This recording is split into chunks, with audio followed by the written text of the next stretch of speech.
গায়েবী মামলা ইত্যাদি হওয়ার কারণে মানুষ এবার ধানের শীষের প্রতি আস্থা এবং বিশ্বাস রাখবে বলে আমি বিশ্বাস করি। আমরা জানাতে টিকিট বিক্রি করে ভোট চাই না। সবচেয়ে বেশি খুশি হয়েছি যে আমরা আমাদের দলের চেয়ারম্যান জনাব তারেক রহমানকে আমরা আমাদের আসনে পাইছি। স্বৈরাচার সময়ে এটা ছিল, আমরা কেন্দ্রে আঘাতপ্রাপ্ত হয়েছি। আমাদের এই গুলশান মডেল কেন্দ্র ঢাকা 17 আসন 2020 সালে আমিও আমাদের সেলিম ভাই আমরা এরকম আমাদেরকে মারধর করা হয়েছে। আশা করি এবার সেটা হওয়ার কোনো লক্ষণ আমরা ইতিমধ্যে দেখি নাই। আর যদি কেউ গুপ্ত হিসাবে করতে পারে সেটা আমার জানার বিষয় নাই, আমরা এই বিষয়ে জানি না। ওসমান গনি হাদি ভাই আমাদের সবার মধ্যে জনপ্রিয়তা ইতিমধ্যেই উনি অর্জন করেছেন। আমারও একজন খুব পছন্দের মানুষ ছিলেন, আমি ওনার খুব ফ্যান হয়ে গিয়েছিলাম ওনার বক্তব্য শুনে। কিন্তু আসলে এই মুহূর্তে আমাদের যেহেতু সামনে একটা নির্বাচন, 17-18 বছর পর আমাদের একটা জাতীয় নির্বাচন, সকল দলের সকল মতের সকল জনগণের অংশগ্রহণে উৎসবমুখর পরিবেশ চলছিল।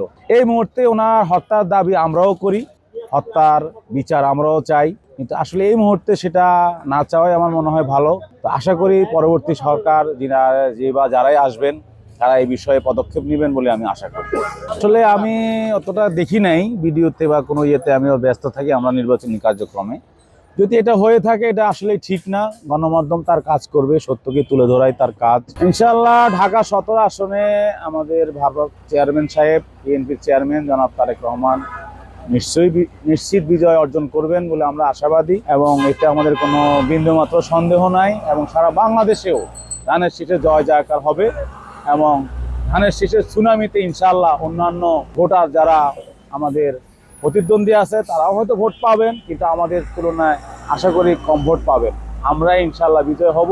শহীদ রাষ্ট্রপতি জিয়াউর রহমানের আদর্শ, দেশনেত্রী বেগম খালেদা জিয়ার আপসী নেতৃত্ব এবং দীর্ঘ 17 বছর আমাদের জনাব তারেক রহমানের পরবাস জীবনের এবং জিয়া পরিবারের উপর যে অত্যাচার অবিচার, আমাদের বিএনপি নেতাকর্মীদের উপরে যে জুলুম অত্যাচার, গুম খুন হত্যা গায়েবী মামলা ইত্যাদি হওয়ার কারণে মানুষ এবার ধানের শীষের প্রতি আস্থা এবং বিশ্বাস রাখবে বলে আমি বিশ্বাস করি। নির্বাচন নিয়ে আসলে যতটুকু জল্পনা কল্পনা আমাদের ছিল এবং যে টার্গেট ছিল আমরা আসলে টার্গেট সম্পূর্ণভাবে ফুলফিল করেছি। এখন নির্বাচন প্রসঙ্গে আমাদের বলার একটি বিষয়ই আছে যে 12 তারিখ সারাদিন জনগণ এটা প্রমাণ করে দিবে যে আমরা মাঠে কি পরিমাণ কাজ করেছি, এবং আমাদের আশা এবং আমাদের আকাঙ্ক্ষা যে আমরা যেই পরিমাণে মাঠে কাজ করেছি, ডোর টু ডোর গিয়েছি, সেই অনুপাতে জনগণ আমাদেরকে ভালো সাড়া দিয়েছেন এবং 12 তারিখ ভোটের মাঠে বিপুল পরিমাণে 17 আসনে জনাব তারেক রহমানকে জনগণ ভোট দিয়ে বিজয়ী করবেন ইনশাআল্লাহ। আমরা যারা এখানকার লোকাল আছি বা যে এলাকার যারা যারা আছেন লোকাল, তারা যদি নিজ দায়িত্বে না, যেহেতু আমাদের এবার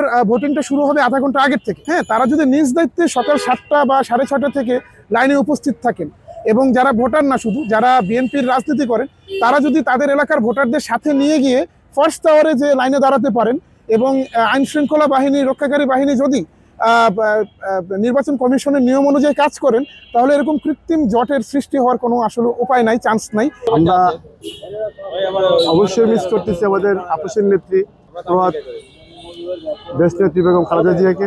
আজকে আমরা বেশি আনন্দিত হতাম, খুশি হতাম যদি উনি বেঁচে থাকতেন। প্রকৃতির ডাক সবারই যেতে হবে, তাই আমরা সকলেই মিলে তার রুহের মাগফিরাত কামনা করি।